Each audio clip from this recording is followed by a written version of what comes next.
Question. A 35-year-old woman presents with fatigue, cold intolerance, constipation, and weight gain. On examination, she has dry skin, periorbital puffiness, and bradycardia. Laboratory tests revealed decreased free T4 and elevated TSH levels. What is the most likely diagnosis? A.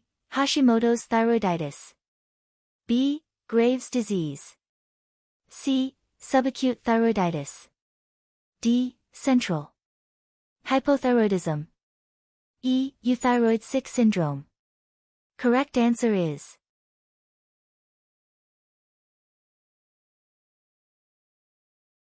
A. Hashimoto's thyroiditis.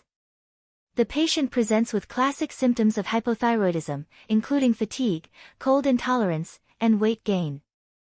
Laboratory findings of low free T4 and elevated TSH are consistent with primary hypothyroidism, most commonly caused by Hashimoto's thyroiditis, an autoimmune condition characterized by thyroid autoantibodies such as antithyroid peroxidase, anti-TPO. Option B, Graves' disease. Causes hyperthyroidism, presenting with symptoms such as weight loss, tremors, and heat intolerance. Option C, subacute thyroiditis. Typically follows a viral infection and presents with transient hyperthyroidism followed by hypothyroidism. Option D, central hypothyroidism.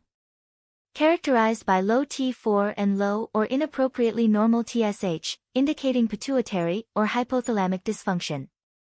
Option E, Euthyroid 6 syndrome. Occurs in critically ill patients with altered thyroid function tests without actual thyroid disease.